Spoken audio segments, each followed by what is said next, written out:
Welcome, Dr. Tom, to The Root of Our Health. It is such a pleasure to have you here on the podcast. Thank you so much for Oh, being here. Elizabeth, I'm excited. Thank you so much for having me. We're just going to dig right Oh, in. So, the first question that I have, because I don't know if my audience knows a lot about what you do, but if you can first explain what is East Asian so medicine? yeah. That's a great starting point. East Asian medicine. Originally, we used to call it Oriental medicine. In fact, my master's degree is in Oriental medicine, and as that word has become somewhat offensive, certainly we're not calling individuals that, but we're referring to a region. And really, when we say East Asian medicine, it's not that we want to exclude India with their tradition of Ayurveda, but we're specifically talking on practices or talking about practices that probably originated mostly in China and then spread to the rest of Asia. Um, and that includes a pretty wide spectrum. Most people know me as an acupuncturist. That's my mainstay for 23 years. But included in that is Chinese herbal medicine, qigong, which is breath work with movement, meditation, uh, body work, which some people would call massage. Although a lot of these systems are not, going to a day spa. You're going to get worked, so that would include Tui Na, Amma, a bunch of other folk massages, and then things like shiatsu from a Japanese perspective. Um, I'm trying to make sure I don't forget anything. Adjunct Mhm. therapies that we include in acupuncture, like cupping, which kind of came later into the system. Gua sha, which is scraping, which was kind of rebranded as Graston's technique here in the West. Moxibustion, which is an herb we burn on or near the surface of the skin. So it's a really big animal, and a lot of us that are practitioners tend to focus on one or two of those things, even though we might have knowledge and work in all of them. So we kind of are able to better tailor to the needs of whoever happens to be in front of us. Amazing. I had no idea that was such a wide Yeah. range of methods or, things in the East Asian medicine. So thank you for explaining that. But then how did you get into all of this? So So what prompted your story? Yeah. and I love talking about this because I get to honor my grandfather with this. And this is something that I had this core memory. He was a pharmacist, right? And growing up, I wanted to help people, and the idea was, well, you're going to be an MD, right? That was the most linear path for my mind. And as I was growing up, I was working in my grandfather's pharmacy, helping stock shelves and clean things in high school. And one day he looked at me and he's counting out pills and he's shaking his head. This was such a core memory, even though I had blocked it for years and didn't remember this until I was actually in acupuncture school. He was counting out pills old school. They had this tray that they would slide the ones that they were going to put in the bottle for the patient in one side, and then they had a way to pour them back into the master bottle for the rest. He counts Right. them out and he puts them in the jar and he closes it and he looks at me and he goes, "Look, this guy's a day laborer. He doesn't make much money. He's got to take 3 of these a day for the rest of his life." And they were $5 a Mm. piece, like in 92, 93, 94, sometime there. And that was a huge chunk of change even back then. And this is somebody that gets handed a little bit of cash at the end of the day. It's not, and he had a family he was trying to feed. So Yeah. my grandfather said, "There's got to be a better way, and I'm hoping you find it." And that kind of got tucked into the back of my head. And here I am in college taking my pre med courses, going, I'm in a room with people that are at least as smart as me, if not smarter, and they can memorize anything. But if you ask them a question about that human connection, that like they kind of froze up. There wasn't this innate Mm. empathy. There wasn't this innate compassion. There wasn't this and these were nice people. I'm not crapping on them by any means. It's just that they didn't have eh, like what we would call bedside manner when you're a Right. professional, right? It was, I can tell you exactly what the textbook says. you're saying the words that are symptomatic of X, Y, or Z, but that I know this is tough, or that hand on your shoulder to let you know that they're there making that connection, that wasn't innate to them, right? I'm sure they could Yeah. learn that or mask it and go through those motions if they had to. But for me, and this is something my dean in my acupuncture program said to me once, I would rather step out of the room and say, I have to look something up for you and be present there for that patient in front of me than have everything in a photographic memory. And that really Mhm. resonated with me. It was really important that there was that human connection there. We can't lose that in the medicine. So Yeah. here I am at college and in my junior year, I'm sitting there in winter break going, "Oh god, I don't know if this is the right path for me." And I got a postcard in the mail for an open house at an acupuncture school. Junior year winter intercession, and I Mm. said, "Well, that's interesting," because I had a Chinese philosophy class at that time. I'd taken Tai Chi as kind of like a club thing after school, and I went to the open house, and I'm like, "Give me the application." 2 weeks later, I was enrolled. My parents were a little hesitant because at that time the college was still working on its credentialing. Um, so my junior year, because of all the coursework I had previously, I was allowed to enter the program, which was a master's degree program.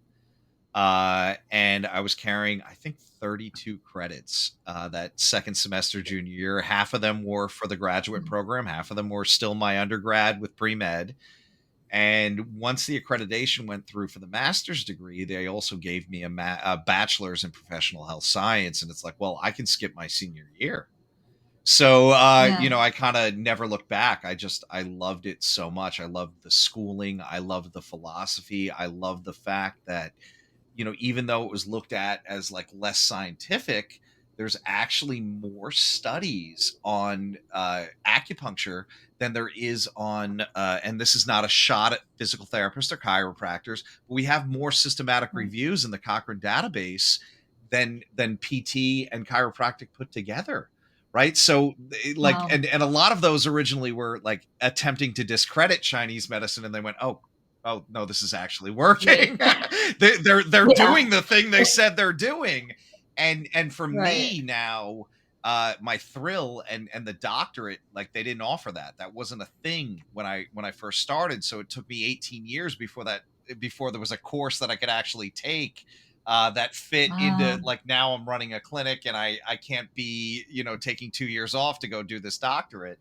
um, this doctorate focused on bridging that gap. How do we read the studies? How do we make those studies fit into our system without losing the integrity of our system? And at the same time, how do we say those things to somebody that doesn't have a background in Chinese medicine, that doesn't alienate them? So I really love that program too, and I'd already been practicing 18 Nice. years when that happened, but we're starting to see this real synergy. Even functional medicine has its roots in East Asian medicine, right? How do we go to Yeah. that root of that problem, and can we turn that little bit back on? And those are classical Chinese medicine, East Asian medicine, whatever you want to call it, concepts. Yeah. Awesome. And the passion that you have just like flows through right I here. you You gotta know, it's love just this. It has to yeah. I hate to say infect, but it has to infect every aspect of your life. And I wouldn't be doing my mentor credit or any of the practitioners that came before me. And we actually say, when drinking water, remember the source. That's a Chinese phrase, right? Mm. And like I know clearly I'm not Asian in descent, but I have to try even harder to make sure that I'm presenting this in a way that's respectful to the people that gave so much before me, right? So that's my mentor Yeah. and everybody before him. So if you're not Yeah. passionate about it, this is not a field that's a get rich quick field. It is a lifetime of learning, a lifetime of refining skills. And honestly, there's so much there that I absolutely will never get. Like my ADHD brain will never run out of things to look at. So it's nice to be out here 23 years and go, wow, I didn't know that. That's Mhm. exciting to me. Yeah. Yeah. No, that's amazing. And I like what you said in the beginning, right? So it was more or less you knew there was a problem in terms of the empathy Yeah, part. There was a problem in terms of yes, oh great, you are smart. Like every word in that yeah, textbook. Every word in that. That's amazing. You can regurgitate that. But where's the yeah, emotion in that? And it's not just the emotion, but it's just the play on in terms of it in an individual yeah, basis. It's not like we're robots and we're churning and yeah. burning.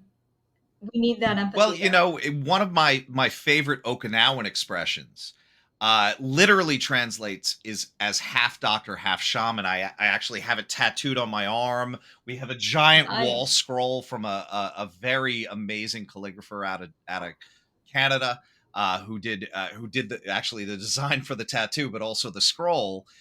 So half doctor, half shaman, right? And when we translate Yeah. that into a more English expression, it's when seeking advice, seek both the advice of a doctor and a shaman, right? We're not just the physical body, we're not just parts, but we're also just not a spirit, right? We're the unity of those Right. two. They're inseparable. And you need to look at problems from both aspects, whether it's a physical condition or something more esoteric, more spiritual, more psychological, however you want that. And East Asian medicine doesn't separate those things. I remember talking to a dentist and he goes, that's the craziest thing. At some point, medicine decided the teeth aren't part of the body. Right? They're regulated Mhm. out, right? We treat Yes. pregnant women Yes. as if it's a disease condition, not a natural part of life, right? And now I'm not, Yep. this isn't taking shots at Western medicine. It excels at certain things at an amazing level. But it tends to, focus in on the tiniest part, and we do need to do that. But at the same time, we do need this like 50,000-foot view of what's going on with that person as a whole. And that's where Yes. traditional practices around the world really excel because, well, you know, it sounds weird, but this may be rooted in a conversation you had with your aunt 20 years ago that you don't even remember. Right. And it Yeah. sounds so new agey and touchy feely, but no, you might have No. stored something in your body that like kind of programmed you for that. And then on the Yeah. other side, yeah, no, maybe you got hit by a truck and yeah, you're physically messed up. Uh Well, right, and yeah, and that's where the I don't want to say just yeah, Western medicine, but just that's where it yeah, lies is things like yeah, that. But we are a yeah. system, right? We are made up of a system. When one thing goes wrong, as you It's said, functional medicine root cause. What is that root yeah, cause? It's not just like you have a headache, so let me just fix that yeah, headache. No, what's causing that headache? And speaking of which, actually, it just came. What you do actually helps headaches. Am I yeah, correct? yeah, yeah. So Like, we see it's crazy, and I quote this, and I mean this is back from the 80s, and it's probably been improved and updated. World Health Organization recognized acupuncture back in like the late 80s, early 90s for 43 separate groups of conditions, right? So neurological yeah, conditions was a big part of them. Migraines and headaches fall into that. And as yeah, you know, it's not just one cause. It could be hormonal, it could be seasonal allergies, it could be neurological, and it could be central nervous system or something in the neck that's actually causing these headaches. yeah, So the great thing about it is we don't need to hang on a Western diagnosis to kind of sleuth that out. And when we look at somebody, it's the words they're saying to us. It's how they're holding their body. It's what are their pulses saying? What is their tongue saying? When we palpate those acupuncture points, oh, when I press here, you say, ow. Okay, we both know there's something there, right? And yeah, and that's yeah. always the fun part. I know it sounds weird to say that like somebody's suffering and you're trying to help them and there's something fun in that, but the unwinding that, the getting to the core of that is where you're solving a problem, right? You're sitting there thinking Yeah. about a puzzle, and hey, they mentioned that they like this food and that sounds so foreign, we're not even talking about digestion, and you're like, wait a minute, hold on. In Chinese medicine, that food has these properties and this person is this type of a person. Not only should you not Mm, be eating those, hell, you might have an allergy to that, something that's not yeah. celiac disease, but it's enough to cause inflammation if we want to put it in Western standpoints. So the correlation is there, right? We don't want to translate Western to Eastern 100% or vice versa, but there's enough overlap where we go, oh, you said these things. And from a Western standpoint, that might indicate these. And here's how we would describe it in Eastern medicine terms. Right. So they're two Yeah. different languages, but they're essentially saying the same thing. It's saying exactly going to the same cause, Yeah. basically. Yeah. Awesome. Um, Going into cupping, Yeah. so Yeah. I actually had cupping a few times. Absolutely love Hmm. it. I know the benefits it has, but could you first explain what the method Yeah. Yeah. is, and then you can go into the benefits of So cupping? so regardless of how, because how you get the cups attached, you're creating a vacuum, right? So in my Mhm. clinic, we do classical fire cupping, which we use fire to actually eat the oxygen out of the cup. The cup should not get hot. We don't want to heat the cup up, but create that vacuum. Right. Now today, there's pumps, there's silicone, and for me that makes it perfect as a home therapy because we've removed the most dangerous aspect. Traditionally, this was a home therapy. It wasn't, Mm. physicians were like, no, that's beneath us. Grandma does that. You do that at home before you get to us, right? So and we're not exactly sure. This is another thing that I love about cupping. We're not exactly sure where it came from. We know it was done in the ancient world. It's older as a formalized system than acupuncture, which is also weird to me, right? We go, oh, acupuncture, it's thousands of Interesting. years old. Yeah. Well, 1515 BC, it was written in the Ebers Papyrus, which is an Egyptian medical text, right? We know that Hippocrates wrote about it. We know that the Persian doctors wrote volumes about it, and we know that even though we call it the silk trade route, there was exchanges going back before it was even named that. So we know it Yeah. got to Asia, we know it got to Africa, we know it got to Europe, we know it got to Russia, and there was even people doing it in South America, and that's where it gets crazy. I'm not an anthropologist, I don't know this, but like, was that two coevolutions of the same idea, or was there some kind of intellectual exchange going on? And that's mind blowing. But Yeah. when it was done, especially when I taught at a school in Manhattan, a lot of foreign students, every one of them said grandma used to do that. And it didn't matter what Mhm. country they were from, what continent, grandma used to do that. And because of its ease of use, even with the fire, so it's become Mhm. infinitely. You're the second cat we've had on this week. Sorry. No, I'm an animal lover. You can see my tattooed bulldog, and there's Fidel Castro back there. But Yes. yeah, so that's fine. And if I had my Yes, door sir. open, there might be four of them walking in and a bulldog. So, Yeah. but within that, I absolutely love these traditional medicines that were so easy that you didn't require a medical degree to do.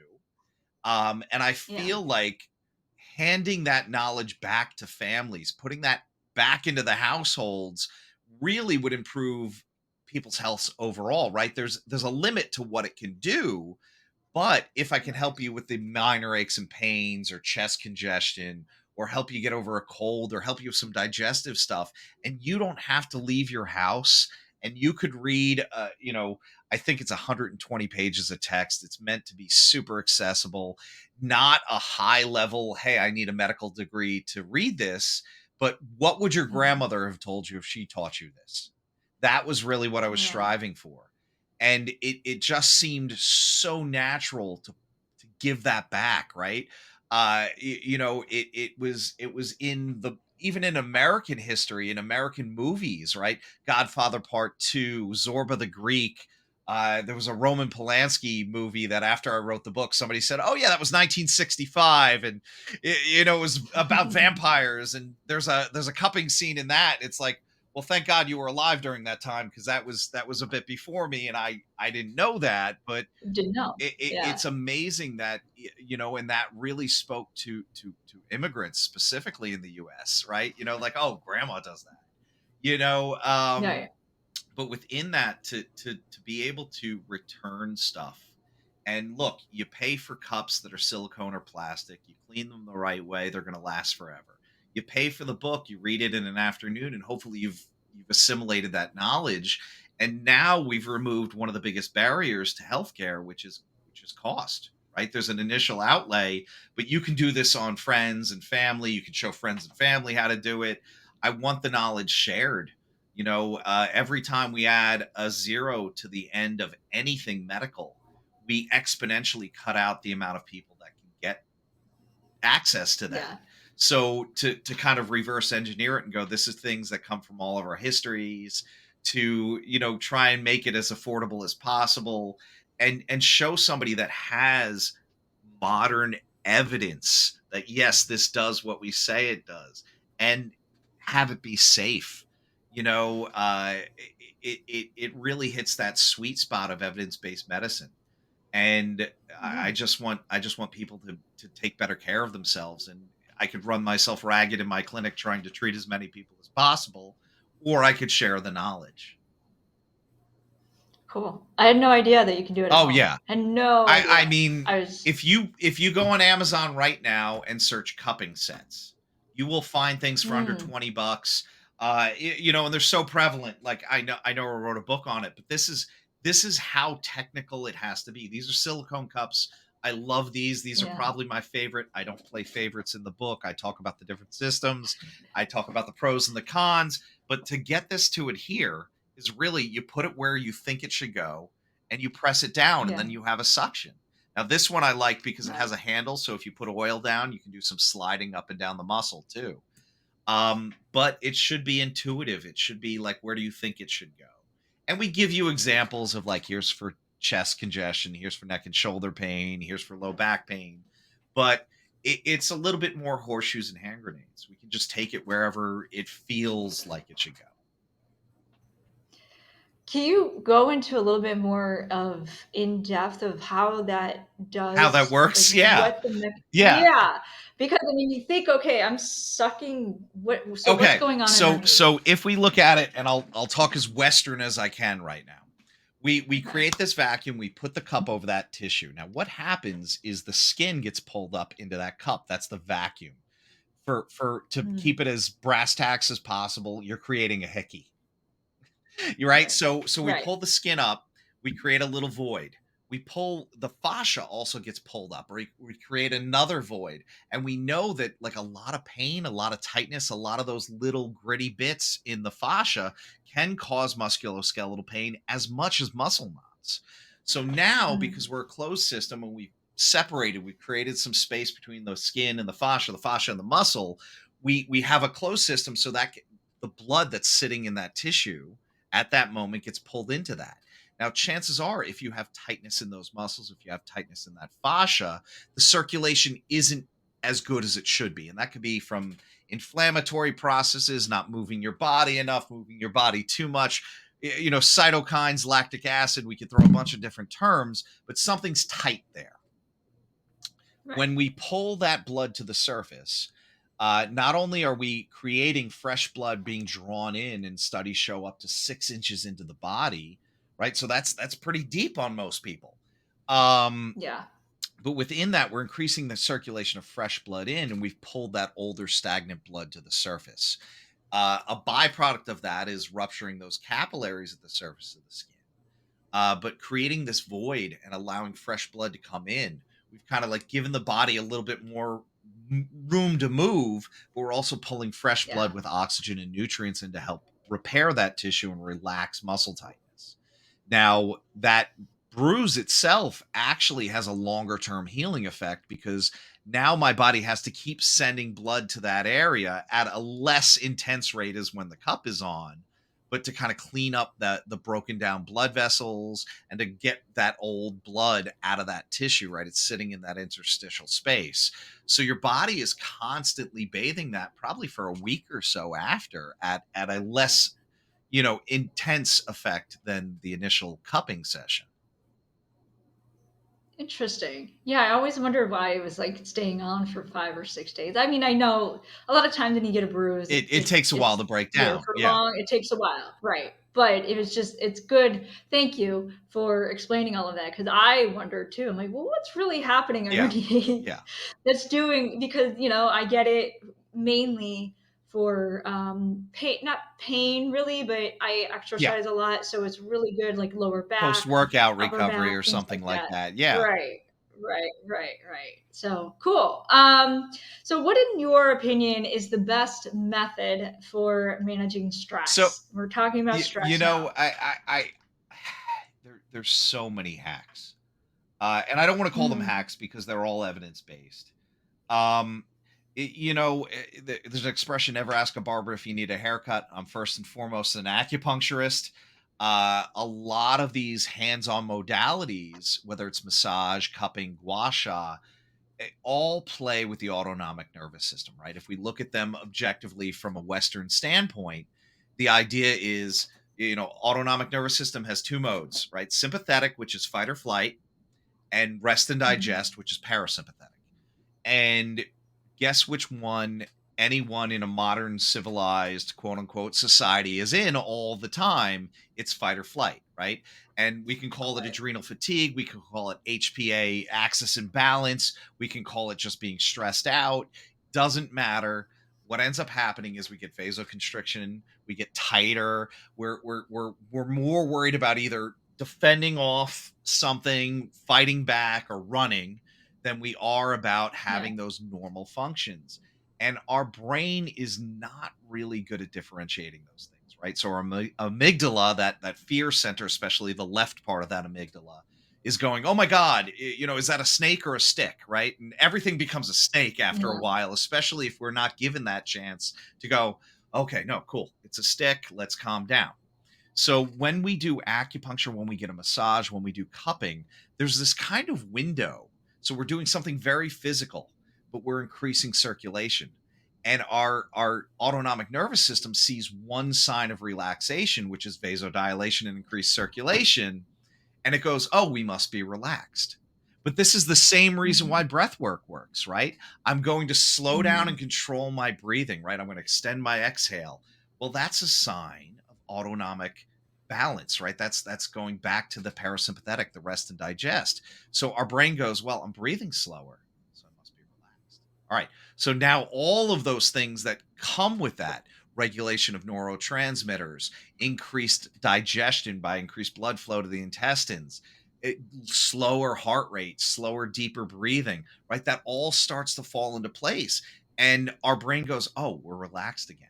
So, this is one of the reasons I love acupuncture so much and why it treats so many like things that seem so unrelated is because we're telling your body, "No, no, no, calm back down, regulate your hormones, regulate your neurotransmitters, balance out your digestion, allow for proper circulation."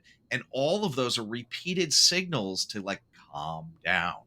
And that's where we see this improvement across all of these individual systems within us. Mm. Very nice. Yeah,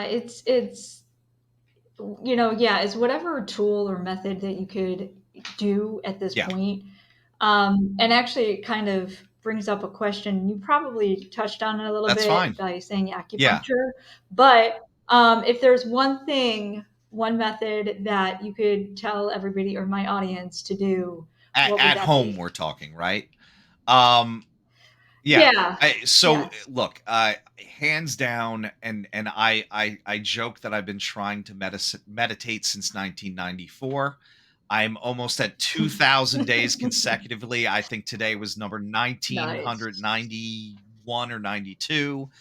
Um, I had a qigong teacher who was actually my mentor's qigong teacher.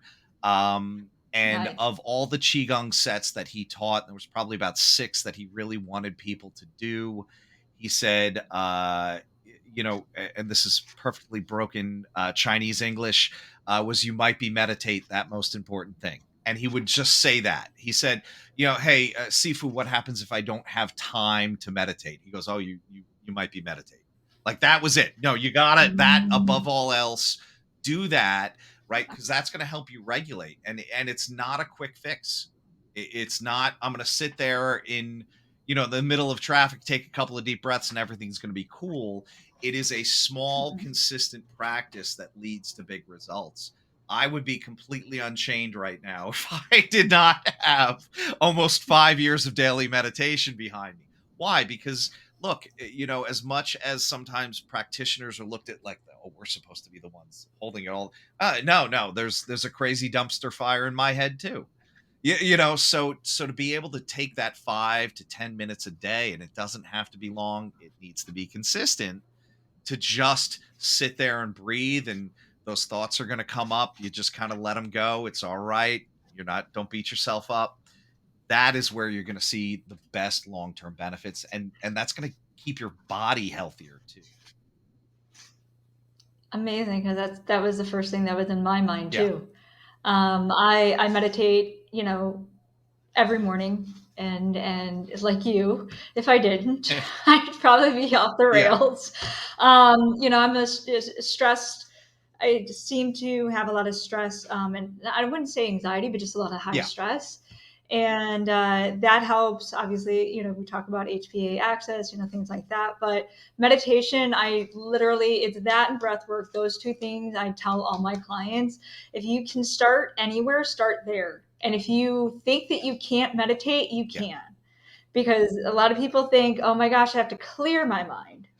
That is No. not it. You don't No. clear. It's not possible to clear your mind. It's funny when we talk about transcendental meditation, and that's not like, I use a Taoist Yeah. type of meditation more than anything else. But even TM, they're like, the end goal is to have no thoughts. But when they talk about it, they're like, you're going to have thoughts. Like, that's like, no one gets Right. there. Right. You're not But sitting you're there and already everything you're striving. disappears. Like, you don't cease to Right. exist. Yeah, and the Taoist method, and you'll hear this said 10,000 different ways. Think of the thought like a cloud passing by, right? Oh, it's there. Okay, let it go. Yeah. And the more, and this is so hard being so self-critical, but the more you don't hang up on that, you go, oh my God, I'm so horrible at this. The more you go, oh yeah, that was a thought. And you go, okay, Right. now it's gone.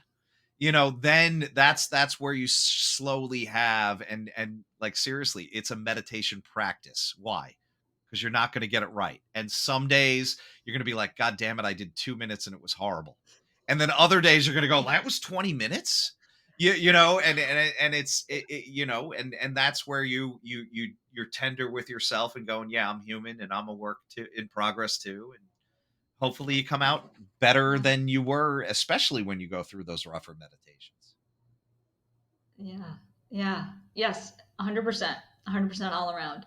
You wrote a book you alluded earlier about Yeah. cupping, right? Was there anything in there that you wanted to kind of talk about if you haven't already? If there was anything We in there that covered so much of it, but what I really okay. like, and what I think I wrote the book for, and this is where I'm starting to find this passion, is we're at this weird junction between traditional medicine and modern medicine, where we're now able to look at a lot of the things that we called witchcraft, snake oil, these kind of things, and say, no, there is some actual science behind this. There is a system.